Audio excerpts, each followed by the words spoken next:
Donc là, il se contrôle pour voir si on est à jour sur les puissances qu'on nous a demandé. On réduit les puissances de 2 joules à 1 joule 5, 1 joule 4, suivant les terrains, suivant les répliques, suivant si on joue en CQB, donc en bâtiment, si on joue en terrain. Généralement, c'est quand même des gens qui sont assez responsables, des gens qui ont l'habitude de jouer.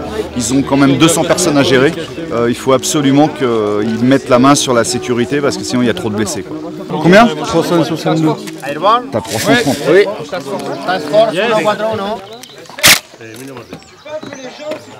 Otra? Merde. Otra? Otra?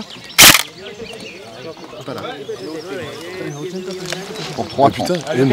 Ouais, mais passer avant. Inférieur à 350, on peut jouer en full. Les distances d'engagement vont être en dessous de 25 mètres. Donc afin d'éviter de se faire du mal, ils ont bridé les puissances à 350.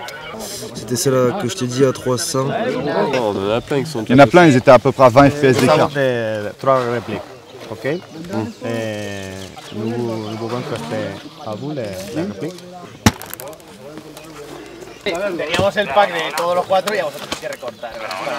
Il y a des OP qui vont être plus 1000 sim, on va dire, ou qui vont peut-être tolérer jusqu'à 400 ou 420, enfin jusqu'à 2 joules maximum, même avec des répliques, mais ça c'est selon les organisations. Et généralement quand on s'inscrit à ce genre d'OP, on sait à quoi s'attendre.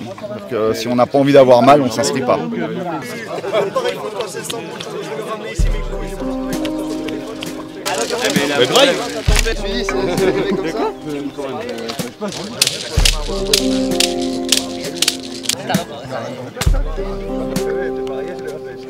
L'adrénaline, oui, elle va monter quand on sera vraiment au contact et qu'on saura où se trouvent les adversaires. Drill, là. Mais là, non, il y en a.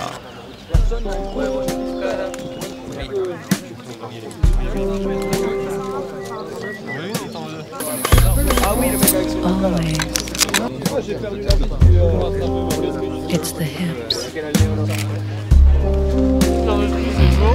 D'un coup, c'est vraiment fort. Y'a Louis. Tant que le papier peut Camille The cornflower blue dress from the thrift store. On s'est levé à 5h pour être pris à 7. Je crois qu'il est 9h. On sait pas tout ce qui se passe. C'est un peu différent de ce qu'il y avait sur le papier. Mais bon, en termes d'organisation, je pense que ça se passera bien. Pas de soucis.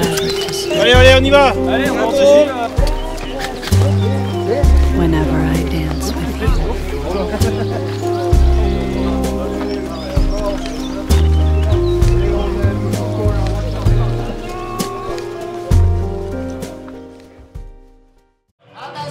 ¡Atención! Bienvenidos a la Operación Pokernacke 2, los últimos días de Yurinka. Bien, vamos a dar comienzo a explicar vuestra misión. Los lleva aquí y los deja tumbados en el suelo.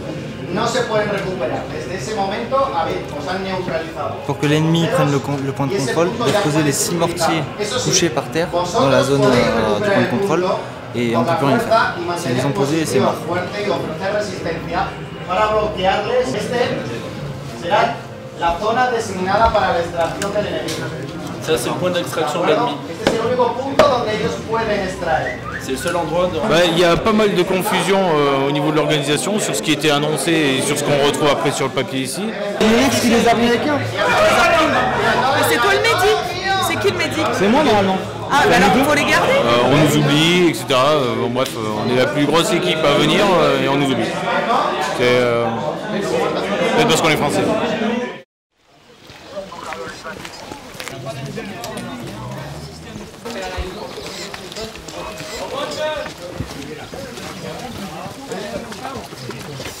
Je reconnais.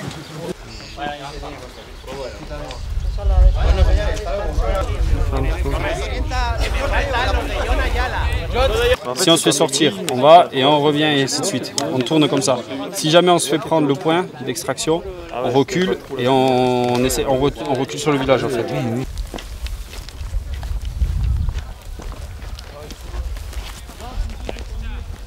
Derrière la tour qui est juste devant nous, il y a une tour carrée. Chema, sigue recto, por aquí. Ils vont arriver par là, d'accord? Donc t'es couvert sur ta gauche et sur ta droite.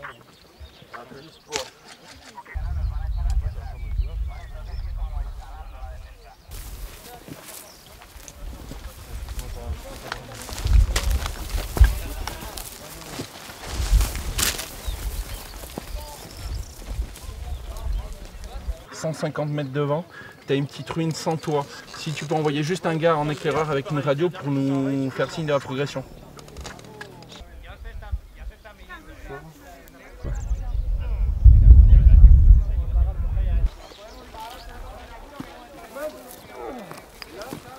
Je suis pas dans mon élément là. Je peux pas respirer à fond. Tu sais, ça compresse quand t'as un poids sur le dos et c'est pas pareil. Sur la route les gars, à midi.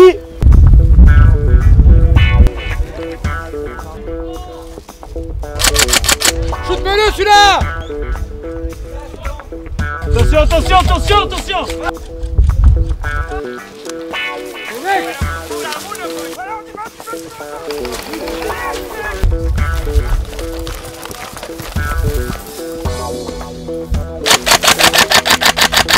À droite.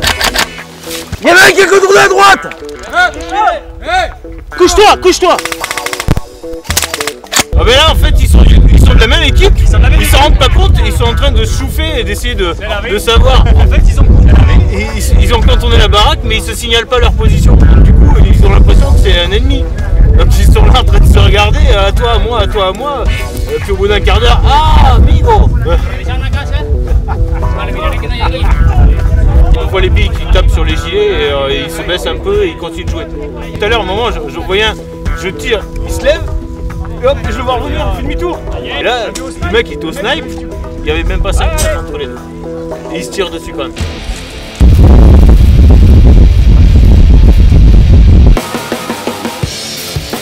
Burst, ils ont vu ou pas? On est à la pointe du cimetière. On a verrouillé les positions, à vous. On les laisse avancer, hein.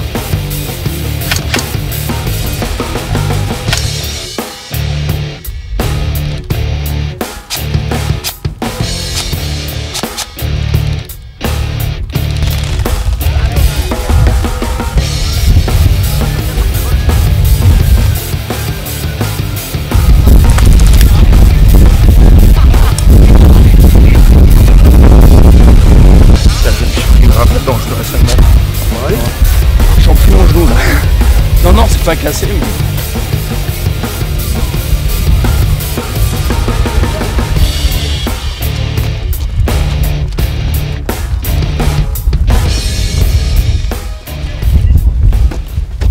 C'est bon, Luc. C'était celle-là qui a fait mal. Ça m'a paralysé le genou, tu sais, je sentais plus rien. Dans le nerf. Ah ouais.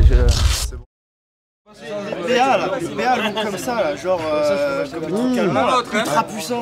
Et ce que j'aime en fait énormément, c'est transmettre ce que j'ai pu acquérir comme expérience et leur dire oh là, ouais, vous prenez pas la tête parce que si vous prenez une balle, vous vous cachez derrière une palette, mais la palette elle n'existe pas là. Donc des petites choses comme ça. Donc du coup ça les fait un petit peu relativiser et prendre un peu plus à la légère le jeu et vraiment je le jouais en type airsoft, quoi. Nous on n'accepte pas de tirer à la libanaise. Pourquoi? Parce que c'est un peu anti-jeu. Alors mais dans la guerre tout est permis, quoi. C'est toutes ces petites différences là que du coup on essaye de bien préserver pour bien montrer qu'on ne joue pas à la guerre, on joue à l'airsoft. Si on joue à la guerre, on va reproduire exactement les mêmes choses qu'à la guerre. C'est-à-dire je t'ai touché, t'es mort, quoi. Non, tu revis pas, tu reviens pas en jeu.